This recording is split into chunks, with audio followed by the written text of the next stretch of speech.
According to some studies, people nowadays, especially in urban areas, spend over 90% of their time indoors. As such, the built environment has a profound impact on our overall health and well-being. With themes like climate change and sustainability, chances are we must have heard about green buildings too.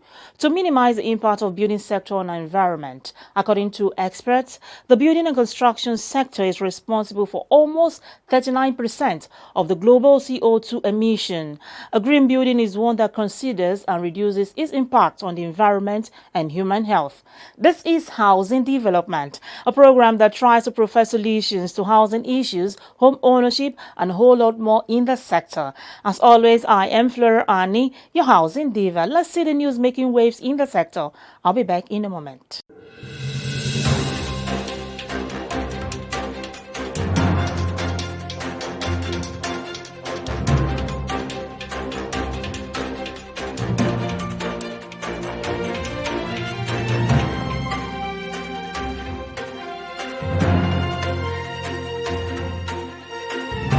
The Federal Capital Territory Minister of State, Dr. Ramatu Tijani Aliyu, has called on members of the Nigerian Institute of Town Planners to tackle the attendant multidimensional consequences of rapid urbanization in most cities across the country. The minister made the call in Abuja during the 13th investiture of the Nigerian Institute of Town Planners FCT chapter, while also calling on the institute to join the administration in working for improved legislation on fiscal planning and urban development in support of the regeneration of Nigerian towns and cities. The minister, who was represented at the occasion by the Director, Department of Urban and Regional Planning, Town Planner Zaliha Ahmed, used the medium to reveal that the administration is working and with the support of the African Development Bank to undertake urban improvement projects across 8 settler towns in the FCT. And the Lagos State government has issued a suspension order on all approvals in respect of land extensions into the Lagoon and Banana Island and Osborne Foreshore, Ikoyi. The government, at the weekend, in a statement jointly signed by the Commissioner for Fiscal Planning and Urban Development, Idris Salaku, and his counterpart in the Ministry of Waterfront Infrastructure Development, Kabiru Ahmed Abdullahi, stated that it had noticed the increasing and continuing degradation of the Lagos shoreline as a result of indiscriminate illegal dredging, reclamation, and land extensions into the Lagos Lagoon. The Commissioner stated further that the indiscriminate illegal proliferation of dredging and reclamation practices had brought about serious distortion in the aesthetics of the shoreline, with high potential for causing environmental degradation, which is capable of producing dire consequences if unchecked. The Lagos State government urged members of the public to comply forthwith with the stop work suspension orders or risk facing criminal charges and the confiscation of the dredging equipment by the Lagos State government. And Family Homes Funds Limited has written an agreement with solar home system providers to provide off-grid solar power to all houses under the National Social Housing Program. This, according to the MD of Family Homes Funds, Femi Adewole, is a joint off-thinking partnership with the Power Sector Economic Sustainability Committee that will give people on low income access to shelter and power at an affordable price. The off-grid power arrangement, which will provide affordable access to power for the low-income beneficiaries, is also one of the components of the federal government's economic sustainability plan, a comprehensive strategy to address the health and economic challenges of the coronavirus in Nigeria. In order to ease the process, a portal, www.nshp.gov.ng, has been created to enable citizens' expression of interest in the program and to provide stakeholders access to information and opportunities. And meanwhile, Formed of Forensin, Kenya's based leading real estate, Centum, has listed its 3 billion shillings project bond on the Nairobi Security Exchange, allowing investors to trade the security before it matures in 2023. The listing will also help track the 3-year bond's performance, timely implementations of the project, and uptake. The real estate firm said it has attained a 77% pre-sale level and deposit collections of 3.3 billion shillings. The company raised 3 billion shillings in the first tranche of its targeted 4 billion shillings with a green shoe option of 2 billion shillings, which is funding the housing projects. The property developer, a subsidiary of listed Centum Investment Company, is constructing 1,358 housing units in Ruaraka and Kasarani, as well as high-end duplexes at Two Rivers. Another 1,515 units, the firm said, are under market validation.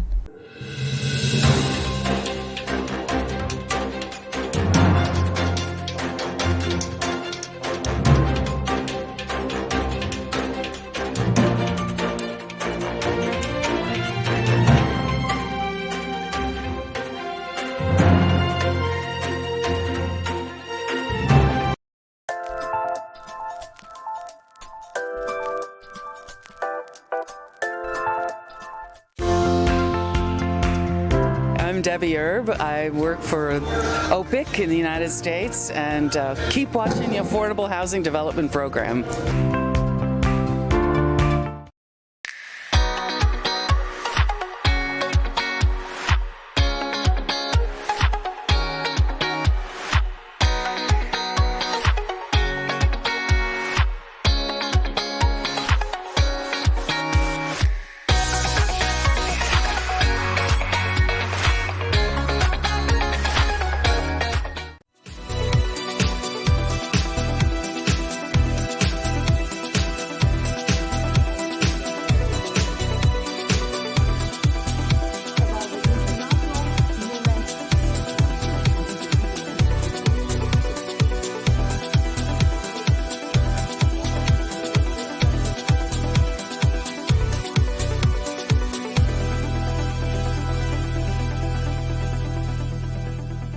Welcome back. You can visit www.africahousingnews.com for details of the headline news and other news stories. The bitter experience of global warming has alarmed and compelled mankind to change the way we operate on Earth. Within the construction industry, the green building concept evolved and it is now gaining momentum rapidly across the world. What are green buildings? How well do Nigerians understand the term green buildings? Let's find out on Voices on the Street.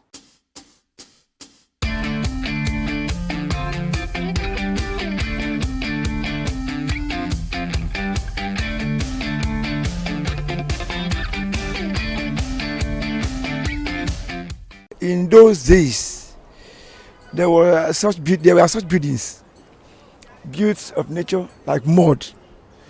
Okay, and this bamboo, I believe in the 70s and early 80s, there were such buildings.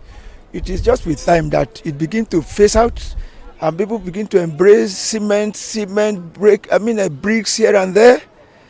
If not, green building is not new to us in Africa. It's not new to us in Nigeria, particularly Benue, where I come from. Green building is still there till today. Green buildings are built from natural materials, like mud houses, like bamboo houses in the villages, and etc., etc. These kind of buildings are just the kind of building that you see in local places, but it's not so common in urban area. You understand what I'm saying? We have them in all these local settings.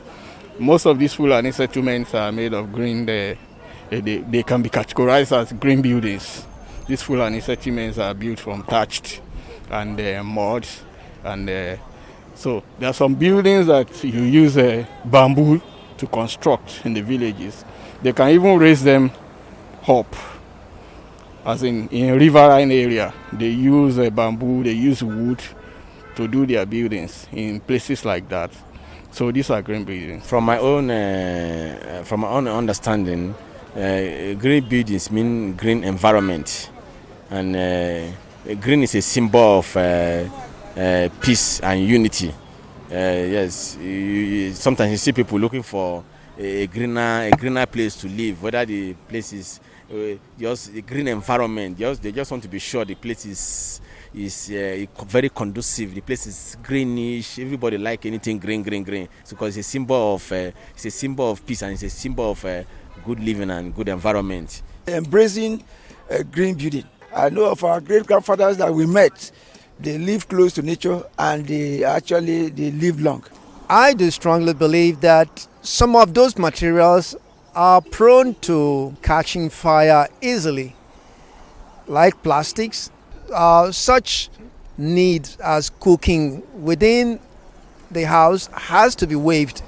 It's a good one because it will help us in mitigating climate change excesses. So I don't know, it depends on the duration. Does it last like a block or more than block structures? So it depends the advantages, and you weigh it, the advantages and disadvantages. If it is more economical and it lasts longer, then we should give it a trial. Of course. I think Nigeria is part of the world, and if that's the case, we should go with the trend. I think the developed world are exploring way of reducing pollution and trying to enhance their air quality.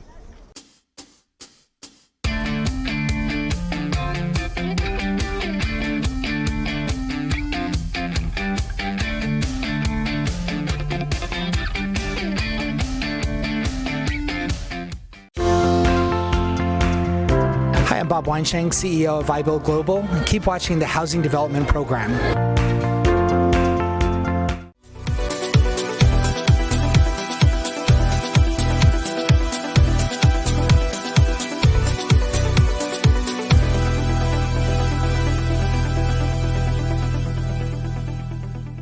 There you have it from Voices on the Street.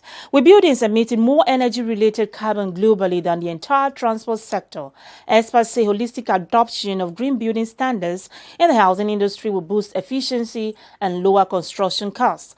Now, Dennis Kwanzaa of IFCS Green Buildings will enlighten more on the importance of green buildings. Take a listen. With recent concerns about the state of climate change across the world and at large, global warming, more attention has been drawn to the state of buildings that emit energy into the environment, leading environmentalists to come up with the innovation of green buildings. Green buildings are structures with process applications that are environmentally responsible and resource efficient throughout a building's life cycle, from planning to design, construction, operation, maintenance, renovation, and demolition. Green building materials include wood from responsibly managed and certified forests, rapidly renewable plants like bamboo and straw, recycled stone or metal, and materials that are non-toxic and recyclable, or that have been reclaimed from other construction projects. Dennis Papa or Denny Kwanzaa, Ghana Program Lead at Edge Green Buildings International Finance Corporation, described green buildings as structures that are 20% more efficient than other buildings. For us at IFC, when we say a green building, we are looking at a building that is at least 20% more resource efficient than a comparable baseline building in the local market. So if you listen carefully, you realize that my catchphrase is at least 20% more efficient than the baseline of the local market. Because some people, when they hear green building, they think we are trying to compare how efficient their project is or how efficient their building is to another building somewhere else in the world. He said that for a building to be green, it had to have 3 standards in terms of efficiency, that is, energy, water, and the embodied energy in the materials. For the efficiency, we are looking at energy efficiency, we are looking at water efficiency, and we are looking at the embodied energy in the materials. So these are the 3 standards that we look at when it comes to green building. Speaking on the importance of green buildings, he said they help to build resilience against future energy crises. How important is it? What you see is that one of the key benefits is green buildings help to build some resilience against future energy prices. So as I mentioned, we are looking at energy efficiency, and if you design your building to the extent that it is very energy efficient, it doesn't waste energy. It means that in future, when price increases, when fuel prices or energy prices increases, you really wouldn't be affected because already you designed your building to use the least energy that is to be used. Another importance of green buildings is the future prevention of its obsolescence against other buildings. When it comes to planning, once your building is green and you have that green building certification, it prevents your building from becoming obsolete. For instance, in the next 5 years or the next 10 years, there may be some changes in the building regulations of a particular city, which would mean that some old buildings would need to be retrofitted to be able to meet that particular standard. That's the new building regulation is requiring. But if your building already is green, what it means is no matter the changes in the regulation that comes, it is going to be at par with it. So we've seen that in a lot of markets, the value for buildings is much higher because we see it to be we see it to be something that is much more valuable for people compared to the ordinary buildings. Mr. Kwanzaa concluded by advocating for more green buildings as a higher value is placed on them over regular buildings in the markets because of its care on people and the environment. We've seen that in a lot of markets, the value for buildings is much higher because we see it to be we see it to be something that is much more valuable for people compared to the ordinary buildings. My name is Robert Hornsby with American Home Builders of West Africa. Keep watching Housing Development Program. Inspired by movements of the arts and crafts period, the Urban Shelter Residences Dawaki was birthed with a vision to create a masterpiece. The Urban Shelter Residences Dawaki is a very unique project. We've actually increased the window-to-wall ratio of the houses, thereby allowing them to breathe naturally. The functional part of the undulating form is also to help direct air movement within the building. We've also increased the headrooms of these houses to accommodate for natural convection within the houses. Located just opposite the Gwarimpa estate and just around the Gwarimpa Katape Extension interchange. It's less than 10 minutes from Central Business District. Each of the houses come with spacious and generous room sizes, but much more than that, it's going to be a very sustainable estate with smart home automation built into it. Urban Shelter Residences Dawaki is at the center of a new vision that sparks the minds of intellectuals. Urban Shelter, setting the pace. Timberlock Wood Preservative surpasses all preventive measures designed to permanently prevent the damage and quality reduction of wood and wood-based materials by termites, fungi, bacteria, and other boring insects. Use Timberlock Premium Wood Preservative to prevent, correct, and defend wood and wood materials against deformities caused by termites and other insects in the later days. Timberlock is designed to solve wood preservation challenges with a standard you can trust. Timberlock Wood Preservative kills termites instantly. Timberlock Wood Preservative, the wood preservative brand leader in Africa.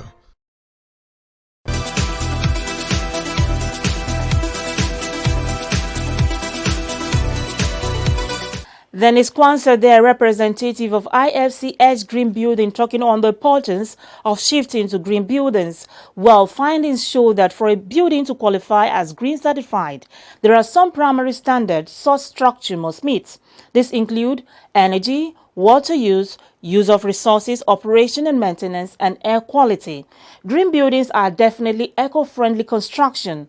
Let's go for a short break. I'll be back in a moment. Keep a date with Housing Development Program every week on AIT. Housing Development is the first and pioneer housing program in Nigeria and by extension, Africa.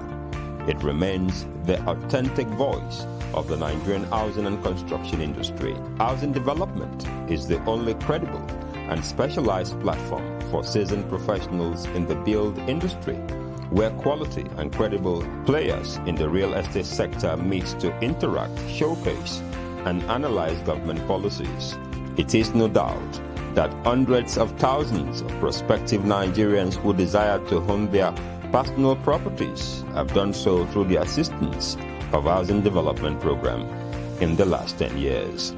If you are a stakeholder in the build industry, here is where you must be. We are authentic, credible, and supported by all the leading professionals in the build industry. Housing Development on AIT.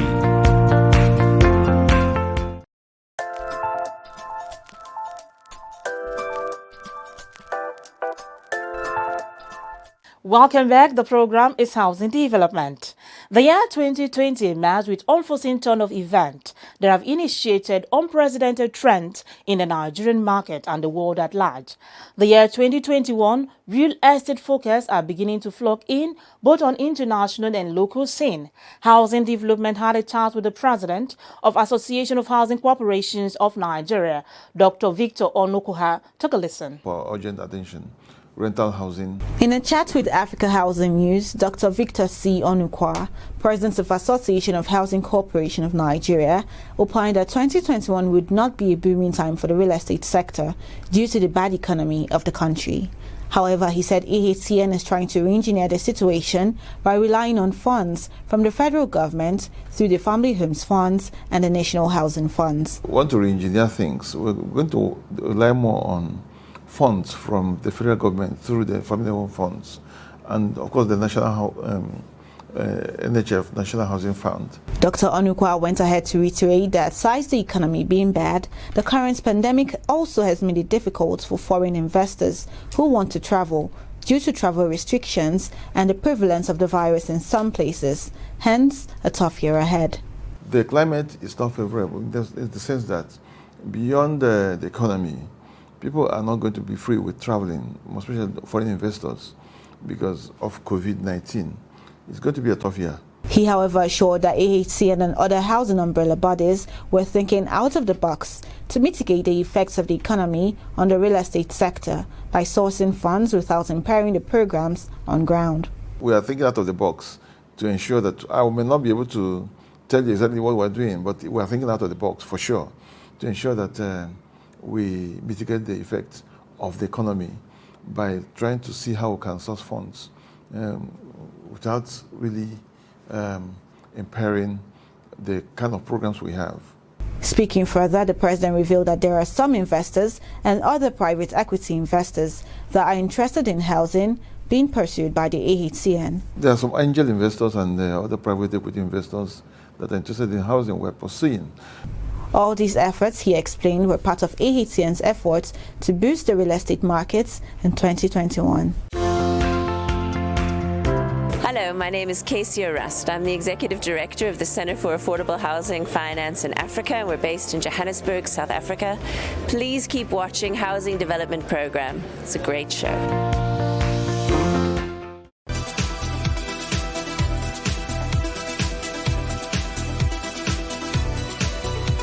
Welcome back. Thanks for staying tuned to Housing Development. Are you an estate developer, residential and commercial real estate agent, mortgage and investment loan provider, insurance providers, home interior and landscaping experts, home appliances and electronics suppliers, home networking and communication providers, energy suppliers and equipment providers? You have an opportunity to showcase your product and services at the floor of the largest housing and construction event in Nigeria, the 15th Abuja International Housing Show. As you pen down your budget for the year 2021, do well to include the 15th Abuja International Housing Show in it. Come July 26 to 29, 2021, the largest housing exhibition and conference will hold. To register, visit www.ihsabuja.com for your space. Abuja International Housing Show. It's about the whole of Nigeria, whole of West Africa. You have stakeholders coming from all over and, in fact, globally. It's an excellent way of bringing thought leaders, investors to come together and figure out ways to increase capacity in developing housing.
That's the much I can bring on today. Join me next week for another informative episode of Housing Development. Do well to follow Housing Development on all social media platforms. I remain Flora Arnie, your housing diva. Do stay safe out there.